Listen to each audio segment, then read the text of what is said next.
Friends, आज फिर मैं आपके सामने हूँ एक नया वीडियो लेकर के।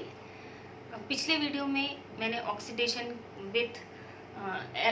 ऑफ एल्कीन विथ KMnO4 पढ़ाया था, उसकी मैकेनिज्म वगैरह देखी थी, आपने देखा होगा। और अगर आपने नहीं देखा है तो आप ज़रूर देखिए। आज हम पढ़ेंगे ऑक्सीडेशन ऑफ एरोमेटिक रिंग्स। देखिए, आपको मैं कुछ बात कहना चाहती हूँ कि यदि आपको कोई प्रॉब्लम है, किसी टॉपिक पर आपको विशेष रूप से कुछ समझना है, तो उसके लिए आप मुझे कमेंट बॉक्स में लिख सकते हैं कि मुझे ये टॉपिक पर वीडियो बनाना चाहिए, तो मैं उस टॉपिक पर वीडियो बना करके डाल दूँगी। बाकी हर एक टॉपिक का वीडियो बनाना पॉसिबल नहीं है, कुछ के नोट्स डालते हैं अपन और कुछ के वीडियो बनाती हूँ। तो वीडियो में उन टॉपिक को लेकर के बना रही हूँ जहाँ पर कि मैकेनिज्म में आप लोगों को प्रॉब्लम आ सकती है, उन टॉपिक को लेकर के मैं वीडियो बना रही हूँ। बाकी का जो पूरा मैटर है वो आपको प्रोवाइड करा दिया जाता है नोट्स पर, और उन्हीं टॉपिक्स को वीडियो के रूप में एक्सप्लेन करने के लिए मैं वीडियो बना रही हूँ। आपको कहीं कोई प्रॉब्लम है, आप कमेंट बॉक्स में जा कर के आप लिख सकते हैं, बता सकते हैं। तो अब अपन वापस टॉपिक पर आते हैं, ऑक्सीडेशन ऑफ एरोमेटिक रिंग्स। तो एरोमेटिक रिंग्स का जो पेरेंट कंपाउंड है that is benzene, and benzene is very very stable compound, you all know. It oxidises very strong condition, बहुत ज़्यादा स्ट्रॉन्ग कंडीशन में ये ऑक्सीडाइजेज होता है। For example, this is benzene, it oxidises only with aerial oxygen in presence of vanadium pentoxide and give maleic anhydride. Here ring fission occur, यहाँ पर ring टूट जाती है, एरोमेटिक जो रिंग है वो यहाँ पर टूट जाती है। जो पॉली एरोमेटिक कंपाउंड्स हैं जिनमें एक से ज़्यादा रिंग होती है, जैसे कि naphthalene, anthracene, these are more stable than benzene. तो इनके लिए भी बहुत ही ज़्यादा स्ट्रॉन्ग ऑक्सीडाइजिंग रिएजेंट की आवश्यकता होती है। For example, oxygen with vanadium pentoxide, acetic KMnO4, chromic acid etcetera. These reagents usually lead to ring fission. इनसे सभी से रिंग फिशन होता है, एक रिंग इंटैक्ट रह जाती है तो दूसरी रिंग टूट जाती है। जैसे यहाँ पर ये रिंग टूटी है, फिशन हो गया है, इसी तरह नेफ्थलीन और एंथ्रासीन, इनमें भी रिंग का फिशन हो जाता है। लेकिन this is not always true, हमेशा ऐसा सच नहीं है। कुछ रिएजेंट की प्रेजेंस में ये ही रिएजेंट रिंग फिशन नहीं करते हैं। For example, chromic acid in presence of acetic acid does not lead to ring fission. For example, this is naphthalene, and when it oxidizes with chromic oxide in presence of acetic acid, give quinone derivative. This is quinone and it gives quinone derivatives. कुछ aromatic compound ज़्यादा stable होते हैं, कुछ aromatic compound कम stable होते हैं, reactive होते हैं। जैसा कि आपको पता है, phenol and amines are very very reactive compounds.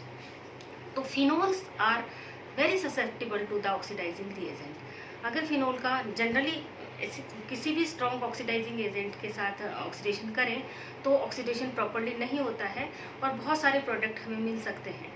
तो उसके लिए यहाँ पर हमें कुछ विशेष रिएजेंट्स की आवश्यकता होती है। For example, phenol oxidised by one electron oxidant like K4FeCN6, potassium ferrocyanide. Potassium ferrocyanide is one electron oxidant. One electron oxidant का मतलब कि ये इनमें जो पोटेशियम फेरोसाइनाइड में जो फेरस है वो +3 कंडीशन स्टेट में है, और ये तुरंत Fe+2 में रिड्यूस हो जाता है। कहाँ से? एक इलेक्ट्रॉन को एक्सेप्ट करके। इलेक्ट्रॉन कहाँ से मिलेगा उन्हें? जिस भी रिएक्टेंट का वो ऑक्सीडेशन कर रहा है वो उसको एक इलेक्ट्रॉन दे देगा और Fe+3 Fe+2 में ऑक्सीडेशन, उसका रिडक्शन हो जाएगा। इसीलिए इसको हम वन इलेक्ट्रॉन ऑक्सीडेंट कहते हैं, एक इलेक्ट्रॉन वहाँ से ले लेता है। और for example, this is phenol and it oxidises into a radical. इस तरह से ये ऑक्सीडाइज होता है। हियर इज होमोलिटिक क्लीवेज, यहाँ पर OH बॉन्ड का होमोलिटिक क्लीवेज होता है, H रेडिकल के रूप में निकलता है। ये जो रेडिकल का इलेक्ट्रॉन है वो यहाँ Fe+3 से अटैच होकर के इसको Fe+3 में रिड्यूस कर देता है और हमें एक रेडिकल मिलता है। This radical delocalised become delocalised, ये डिलोकलाइज्ड हो जाता है। इस तरह से ये तीन इसके रेजोनेटिंग स्टेट बनती है, 1, 2 एंड 3rd।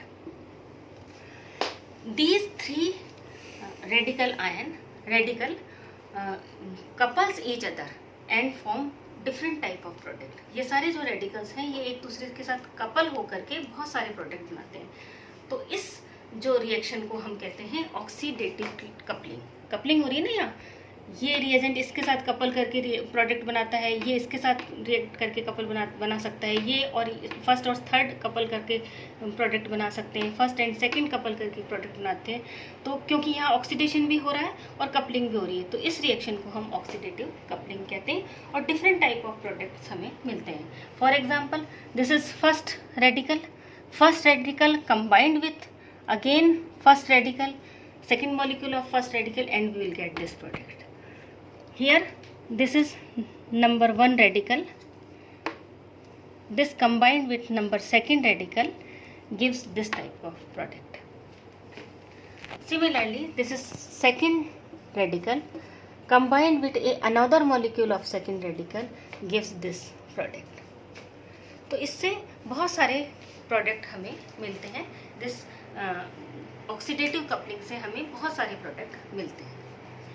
इसी तरह का एक और रिएजेंट, जैसे ये 1 इलेक्ट्रॉन ऑक्सीडाइड रिएजेंट है, इसी तरह का एक और रिएजेंट है सेरिक अमोनियम नाइट्रेट, जिसे हम शॉर्ट में कैन कहते हैं। सेरिक अमोनियम नाइट्रेट में सेरिक आयन +4 ऑक्सीडेशन स्टेट में होता है, जो कि +3 ऑक्सीडेशन स्टेट में चेंज हो जाता है। एक इलेक्ट्रॉन को एक्सेप्ट करके ये रिड्यूस होकर के सेरेनियम +3 में होता है। ये भी उसी तरह बिल्कुल K4FeCN6 की तरह ही सेरिक अमोनियम नाइट्रेट भी ऑक्सीडेशन करता है। ये है क्रिसोल। क्रिसोल का जब ऑक्सीडेशन होता है, दिस इज पैराक्रिसोल का जब हम CAN कैन या फिर K4FeCN6 की प्रेजेंस में ऑक्सीडेशन करते हैं, तो देखिए प्यूमरर्स कीटोन, एक इम्पॉर्टेंट कीटोन मिलता है, प्यूमरर्स कीटोन मिलता है। कैसे होती है रिएक्शन, यहाँ देखिए कि कैसे होती है रिएक्शन। यहाँ पर सेरिक अमोनियम नाइट्रेट लिया, सेरिक अमोनियम नाइट्रेट में होमोलिटिक क्लीवेज हुआ। जैसे कैसे होमोलिटिक क्लीवेज हुआ, इस तरह से होमोलिटिक क्लीवेज हुआ, H बाहर निकला, H रेडिकल, और ये हमें एक रेडिकल मिला। This radical delocalised and form 3 type of radical, first, second and third.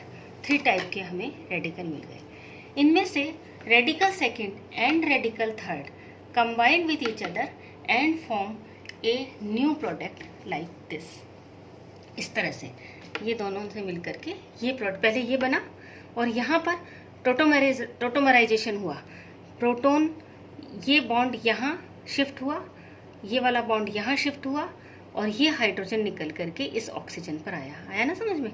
सबसे पहले ये बॉन्ड यहाँ शिफ्ट हुआ, इसके बाद ये बॉन्ड यहाँ शिफ्ट हुआ, ऑक्सीजन पर अकेला रह गया ऑक्सीजन, ये हाइड्रोजन निकल करके यहाँ आकर के इससे अटैच हो गए। This is tautomerisation and we will get this product. और फिर ये जो प्रोडक्ट मिला, इसमें फिर रिंग क्लोजर हुआ, ऑक्सीजन ने इस जगह पर अटैक करके और ये बॉन्ड को शिफ्ट करते हुए हाइड्रोजन इस ऑक्सीजन पर अटैच हो गया और हमें रिंग क्लोजिंग हो गई, रिंग क्लोजर हुआ।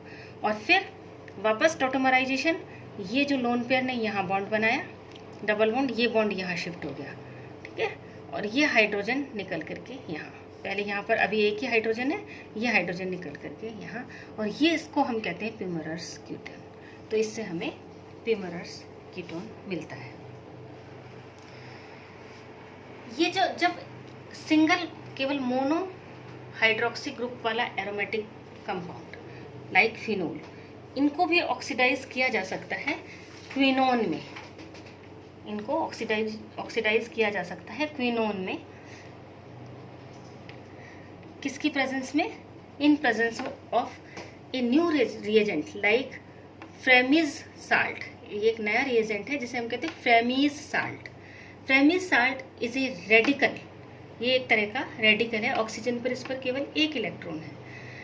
यहाँ पर क्या है, ये रेडिकल क्या करता है, एक ऑक्सीजन का इंट्रोडक्शन करता है टू द सबस्ट्रेट कंपाउंड को इंट्रोडक्शन करता है और हमें कीटोन मिलता है, क्विनोन मिलता है। This is ketonic quinone. तो यहाँ पर एक ऑक्सीजन एक्स्ट्रा है ना, ये देखो, ये यहाँ पर केवल एक ही ऑक्सीजन है और यहाँ आकर के एक और ऑक्सीजन हमें मिला।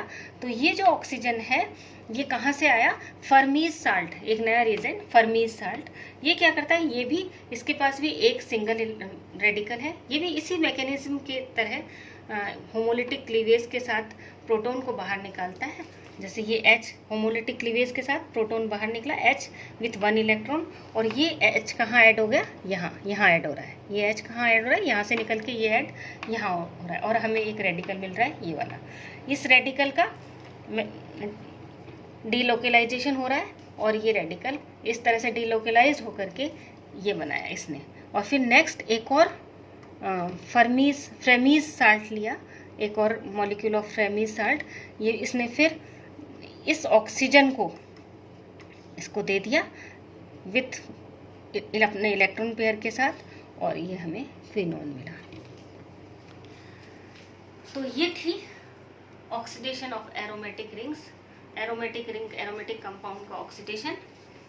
नेक्स्ट टाइम में आप मुझे बताएंगे कि मुझे क्या पढ़ाना है। कमेंट बॉक्स में आकर के मुझे बता सकते हैं, आपको बताना ही चाहिए, ताकि मुझे इजी हो, मैं आपको बता सकूं, पढ़ा सकूं कि आपको क्या पढ़ना है, उस हिसाब से आप बताइए मुझे। और इसके अलावा नेक्स्ट पार्ट में हम देखेंगे कि हम कौन से जो पिछले सालों के जो क्वेश्चंस आए हैं उनको देखेंगे, उनके असाइनमेंट्स वगैरह आपको देंगे, आपको उनको कर देना है। Thank you.